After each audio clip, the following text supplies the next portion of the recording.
کی رفتار کیا، زندگی کی شب تاریک سیر کر نہ سکا۔ اللہ تعالیٰ نے انسانوں کو، آدم کی اولاد کو عزت اور وقار سے نوازا۔ اسی لیے اسلام انسان کے اندر جذبہ پیدا کرتا ہے کہ تو خدا کا بندہ ہے، تیری گردن کو کوئی اور نہیں جھکنا چاہیے خدا کے علاوہ، صرف خدا کے آگے جھکنا چاہیے۔ انسانوں کی کمائی، انسانوں کے کالے کرتوتوں کی وجہ سے فتنہ و فساد اور خرابی نہ صرف خشکی پر، سمندروں پر بھی پھیل گئی۔ اس کی وجہ یہی ہے انسان نے خدا کو بھلا دیا ہے۔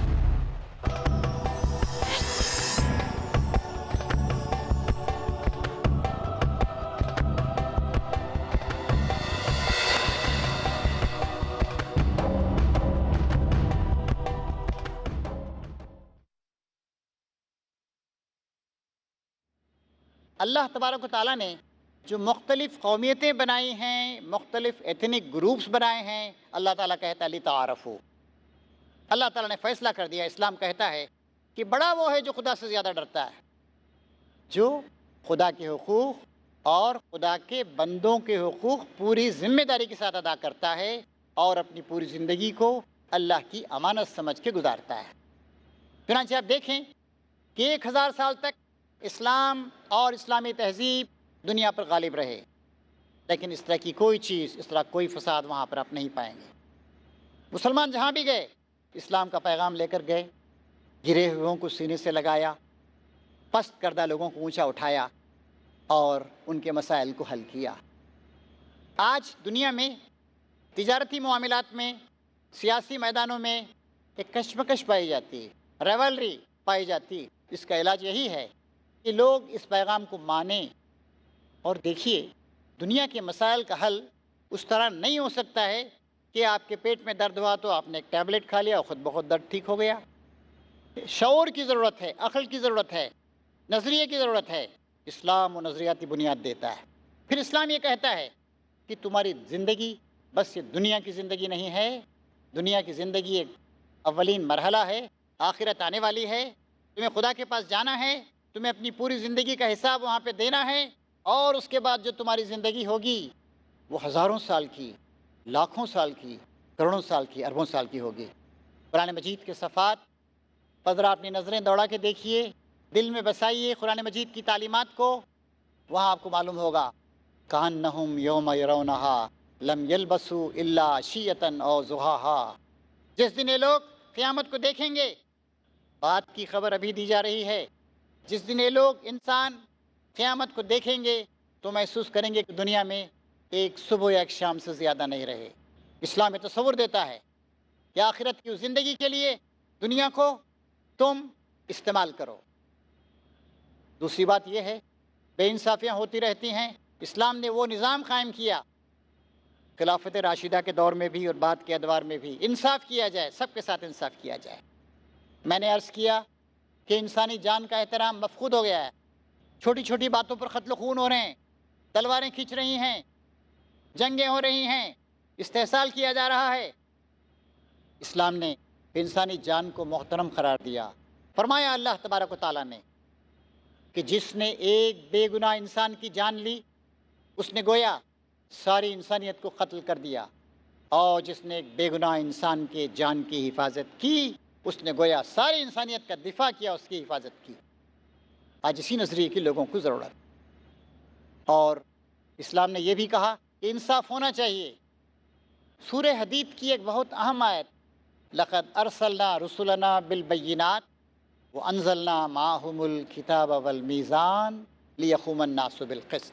ہم نے اپنے تمام انبیاء کرام کو بھیجا، صرف ایک نبی کا ذکر نہیں ہو رہا ہے، تمام انبیاء کرام ایک ہی میسیج، ایک ہی مشن، ایک ہی پیغام لے کر آئے، واضح کھلی ہوئی تعلیمات کے ساتھ بھیجا اور کتاب کے ساتھ بھیجا۔ ساری کتابیں جو آئیں، چاہے تورات ہو، زبور ہو، انجیل ہو، قرآن ہو، وہ اس لوح محفوظ کے گویا چربے ہیں، اس کی نقول ہیں۔ آخری کتاب قرآن مجید سب سے آخر میں آئی۔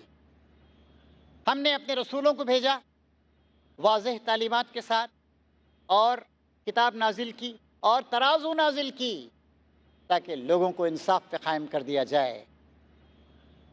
مطلب یہ ہے کہ انصاف کا قیام تمام انبیاء کرام کا مقصد تھا۔ آج اسی انصاف کی دنیا کو ضرورت، آج مسلمان اس کام کو انجام دے سکتے ہیں۔ آج دنیا میں بے انصافیاں ہیں تو دولت صحیح طریقے سے تقسیم نہیں ہو رہی ہے۔ بڑے ملکوں کے کیا حال؟ یونیسکو نے بتایا ہے کہ دنیا کی آمدنی زیادہ تر کچھ لوگوں کے ہاتھوں میں ہے۔ ایسی ملٹی نیشنل کمپنیز ہیں کہ وہ ملکوں کو خرید سکتی ہیں، اور یہ افسوسناک بات بھی ہمارے علم میں آتی ہے۔ جیسے میں نے آپ کے سامنے عرض کیا کہ دنیا کے 1/4 لوگوں کو پیٹ بھر کے کھانا نہیں ملتا ہے۔ ہندوستان میں بھی 8-10 کروڑ لوگ ہیں، آپ دیکھ سکتے ہیں بچے کس طرح بھیک مانگ رہے ہیں۔ دیہاتوں کی حالت اور خراب ہے۔ دیہاتوں کی باتیں ہمارے اخبارات میں نہیں آتی، دیہاتوں کو عام لوگ جاتے نہیں جو بڑے شہروں میں رہتے ہیں۔ شہروں کے لوگوں کی زندگی، اربن لائف کچھ الگ ہی ہے۔ پھر ان غریب ملکوں سے پیسہ کھنچ کھنچ کر مالدار ملکوں میں جا رہا ہے۔ فلائٹ آف کیپٹل اسے کہتے ہیں۔ روپیہ سود کے ذریعے سے، ان کی استحصالی ایکسپلوئٹیٹیو پالیسیز کے ذریعے سے کھنچ کھنچ کر غریب ممالک سے، افریقہ کے ممالک سے جا رہا ہے۔ پھر آپ دیکھیں گے افریقہ کو 150-200 سال تک مغرب کی قوموں نے لوٹا، ہر طرح کی سہولتیں اپنے ہاں فراہم کر لیں، اور آج بھی ان کا استحصال کر رہے ہیں۔ ابھی چند سال پہلے نائجیریا ایک ترقی کرتا ہوا ملک ہے، 10-12 کروڑ کی آبادی ہے افریقہ میں۔ نائجیریا کے وہاں کے پرائم منسٹر نے بتایا، ہم نے انٹرنیشنل ایجنسیز سے 5 کروڑ روپے کا قرضہ لیا تھا، 5 کروڑ ڈالر کا، اور اب تک ہم 15-18 کروڑ ڈالر سود دے چکے ہیں، قرضہ جوں کا توں موجود۔ ہندوستان میں بھی ہوتا ہے، غریبوں کے ساتھ یہی سلوک ہوتا ہے، مغرب میں بھی ہوتا ہے، اور غریب ممالک کا استحصال بڑے ممالک کر رہے ہیں۔ اسلام سود کو حرام قرار دیتا ہے، سود کی ایک ایک پائی کو حرام قرار دیتا ہے، کہتا ہے کہ اس کے بعد بھی اگر کوئی شخص سود لے گا اس حکم کے آنے کے بعد تو اللہ اور اس کے رسول کی طرف سے اس کے خلاف اعلان جنگ ہے۔ لوگ کہتے تھے، قرآن شریف نے اس کا ذکر کیا ہے کہ سود بھی تجارت جیسی چیز ہے، اللہ تعالیٰ اس کا فیصلہ کرتا ہے۔ احل اللہ البیع وحرم الربا، اللہ تعالیٰ نے تجارت کو حلال کیا ہے، سود کو حرام کیا ہے۔ سود کے ذریعے سے ہر اوپر کا آدمی نیچے کے آدمی کی گردن دبا رہا ہے، ہر چھوٹے ملک کا استحصال ایکسپلائٹیشن کر رہا ہے بڑا ملک۔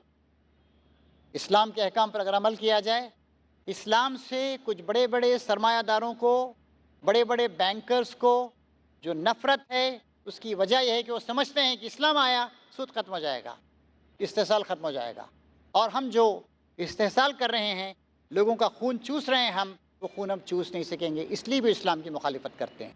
ہندوستان میں دیکھیے، ریزرو بینک آف انڈیا تمام ٹرانزیکشنز کو، معاشی لین دین کو کنٹرول کرتی ہے۔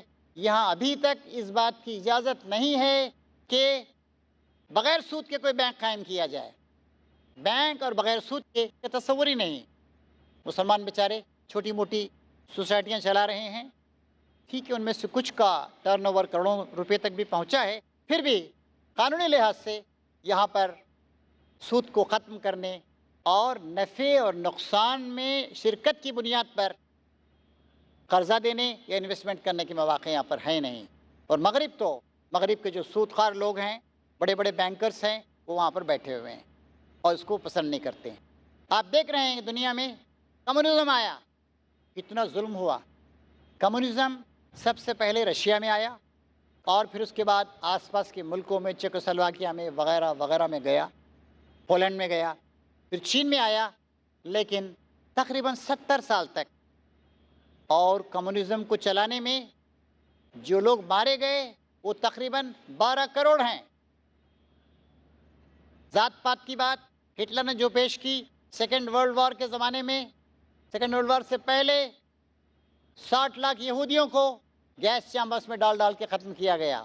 15 لاکھ کے قریب وہاں کے جپسیز، جو خانہ بدوش ٹائپ کے یورپ میں لوگ پائے جاتے ہیں، ان کو ختم کیا گیا، اور بھی تقریباً 10 لاکھ افراد کو ہٹلر نے مروایا۔ تقریباً 70-80 لاکھ افراد کو اس نے مروایا۔ کیا تصور تھا وہاں؟ ہم آریہ نسل کے ہیں، یو آر پیور ایرینز، اور باقی تمام نسلیں ہماری خدمت کے لیے ہیں۔ اس طرح کے غلط نظریات آج بھی جگہ جگہ پائے جاتے ہیں۔ اسلام اس کا خاتمہ کرتا ہے۔ جڑ سے اکھاڑ کے پھینک دیتا ہے اور کہتا ہے کہ نہیں، کوئی بڑا نہیں ہے، کوئی چھوٹا نہیں ہے، سب آدم و حوا کی اولاد ہیں، سب اللہ کے بندے ہیں۔ ان اکرمکم عند اللہ اتقاکم، تم میں بڑا عزت والا اللہ کی نگاہ میں وہ ہے جو اللہ تعالیٰ سے زیادہ ڈرتا ہے اور اپنے فرائض کو پورے طور سے ادا کرتا ہے۔ تو محترم حاضرین، اسلام نے نظریات کو دیا، پھر ایک محرک دیا، ایک فورس ہونی چاہیے۔ پولیس کے ذریعے سے کسی چیز کو آپ زبردستی نافذ نہیں کر سکتے ہیں۔ اسلام نے خدا کا تصور دیا، تمہارا خدا تمہارے ساتھ ہے، تمہیں دیکھ رہا ہے، بڑا مہربان ہے، لیکن الرحمن الرحیم کے ساتھ مالک یوم الدین بھی ہے، بدلے کے دن کا مالک ہے۔ خدا کے ساتھ تمہیں حاضر ہونا ہوگا، اس وقت تم بے نقاب ہوگے، تمہارا ایک ایک عمل نامہ اعمال کی صورت میں لا کر اللہ تعالیٰ کے سامنے رکھ دیا جائے گا، اور انسان کہے گا یہ کیسی کتاب ہے میری کتاب اعمال، نہ کوئی بڑی چیز چھوٹی ہوئی ہے، نہ کوئی چھوٹی چیز سے چھوٹی ہوئی۔ اسلام اس در کو بٹھاتا ہے، پھر اسلام قوانین لاتا ہے، سخت قسم کے قوانین۔ آپ سعودی عرب کو دیکھ لیجئے، چونکہ وہاں پر اسلامی شریعت کے قوانین نافذ ہیں، وہاں کوئی چوری نہیں ہوتی، لوگ جاتے ہیں، حج کرتے ہیں، تجارت لے جاتے ہیں۔ 15 لاکھ کے قریب ہندوستانی جا کر سعودی عرب کے مختلف شہروں میں، مکہ میں، جدہ میں، دمام میں ملازمتیں کر رہے ہیں، اور آپ دیکھ سکتے ہیں کہ وہاں کسی قسم کی چوری چکاری، اس طرح کی چیزیں، ڈاکہ وغیرہ اس طرح کی چیزیں وہاں پر نہیں ہوتی۔ کیوں؟ کیونکہ اسلامی قوانین کو نافذ کیا گیا ہے، قتل و خون کے واقعات نہیں ہوتے ہیں، یہاں پر چھوٹی چھوٹی باتوں پر قتل و خون ہو جاتا ہے۔ آج ہی کے اخبار میں ہے کہ کسی آٹو رکشہ والے سے پولیس والے نے اس کا آئیڈینٹی کارڈ مانگا، اس نے پیٹرول ڈال دیا، آگ لگا دی اس کو، 60% برنز۔ آج کے اخبار میں ہی خبر آئی ہوئی ہے۔ یہاں چونکہ سزا دینے کا سخت قانون نہیں ہے، کسی کو ڈر نہیں، اور جن مسلم ممالک میں ان قوانین کو نافذ کیا گیا ہے وہاں پر امن ہے، وہاں پر سکون، وہاں کے لوگ سکون کی زندگیاں گزار رہے ہیں۔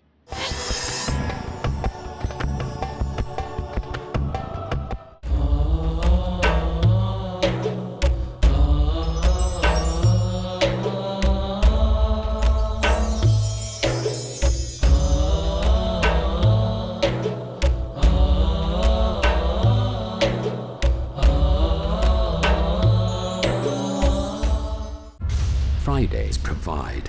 In Britain, we are facing one big problem, that are you Muslim or British? The space to talk. In India, back home, they ask, are you a Muslim first or Indian first? And we Muslims should know how to reply, how to turn the tables over. The place to knock. Why Trinity cannot be regarded in that sense, Father, Son and Holy Spirit? The opportunity to ask. But even if we agree that what the Christians say, that he was crucified, so if Jesus Christ, peace be upon him, died for 3 days, who controlled the world? That means even God died?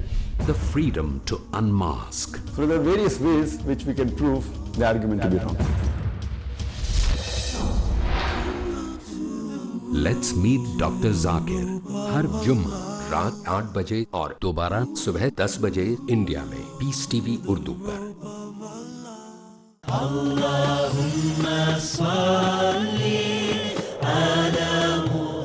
احادیث نبوی صلی اللہ علیہ وسلم۔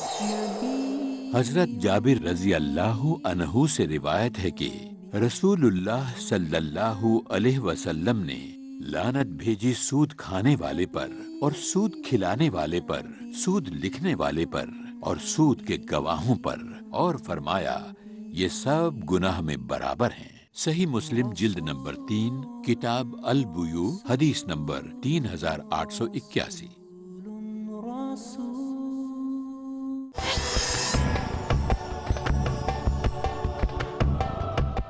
بہت دنوں کے پہلے بات آئی تھی کہ کسی سعودی عرب کے بادشاہ سے امریکہ کے لوگوں نے کہا آپ کے ہاں تو ہاتھ کاٹ دیتے ہیں آپ لوگ چوری کرنے پر۔ انہوں نے کہا کہ آپ کے ہاں تو چور لوگوں کی گردنیں بھی کاٹ دیتے ہیں، ہم 5-10 ہاتھ کاٹتے ہیں لیکن اس کی وجہ سے سارے لوگ سکون کی نیند سوتے ہیں۔ اس طریقے سے اسلام اپنے قانون کو نافذ بھی کرتا ہے۔ ایک تو نظریہ دیتا ہے، قوت محرکہ انہیں فراہم کرتا ہے کہ خدا دیکھ رہا ہے، خدا کے پاس جانا ہے، اور پھر اس کے بعد وہ یہ بتاتا ہے کہ زندگی اللہ کی امانت، تمہیں خدا کے سامنے جواب دینا ہے۔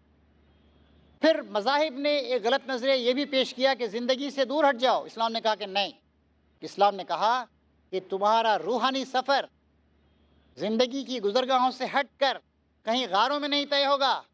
تمہیں دنیا میں رہنا ہوگا، تمہیں کمانا ہوگا، تمہیں شادی بیاہ کرنا ہوگا، تمہیں بچوں کو جنم دینا ہوگا، تمہیں تجارت کرنی ہوگی. ایک سوال یہ بھی ہو سکتا ہے کہ دنیا میں اتنے ممالک ہیں، اور اللہ تعالیٰ کا شکر ہے اسلام کا پیغام اب زیادہ سے زیادہ عام ہوتا جا رہا ہے.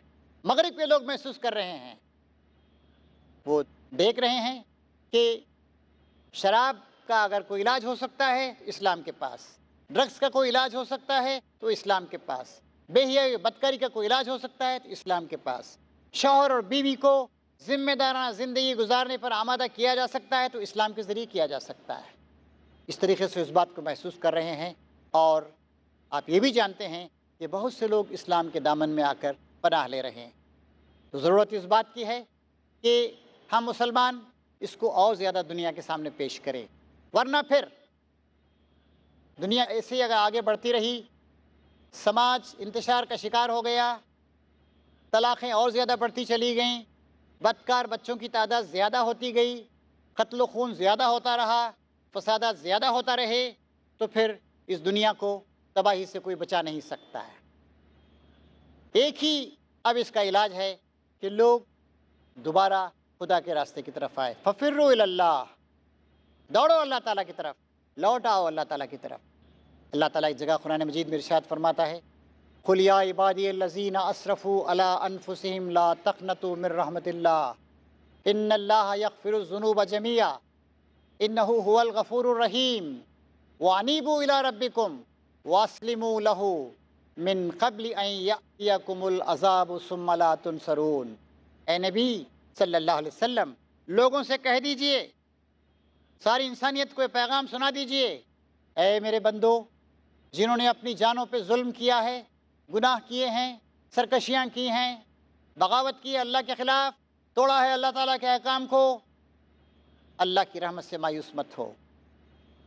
اب بھی تم لوٹ کر آ سکتے ہو، قبول کر لو اسلام، جھک جاؤ خدا تعالیٰ کے آگے، مان لو اس کے احکام کو، اپنی گردن جھکا دو اس کے احکام پر. وَأَسْلِمُوا لَهُ، اس کی طرف لوٹ آؤ اور اس کی فرمانبرداری اختیار کرو. جب تک پریکٹیکلی عملاً ان چیزوں کو ہم دنیا میں رائج نہیں کریں گے، دنیا تباہی کی طرف اور تیزی کے ساتھ بڑھتی جائے گی. اور بھی جنگیں ہوں گی، اور بھی بہت سے ممالک ایٹم بم بنائیں گے. وَأَسْلِمُوا لَهُ مِن قَبْلِ أَن يَأْتِيَكُمُ الْعَذَابُ، اس سے پہلے کہ تم پر عذاب آ جائے. اور اللہ تعالیٰ کے عذاب کی شکلیں کئی ہوتی ہیں، زلزلے بھی ہوتے ہیں، سونامی بھی ہوتا ہے، اور خودکشیاں بھی ہوتی ہیں. اب برتھ کنٹرول کے بارے میں ہی دیکھیے، رشیا کتنا بڑا ملک تھا، 25-26 کروڑ اس کی آبادی تھی، لیکن رشیا کا نظام ظالمانہ تھا، کمیونزم کا نظام.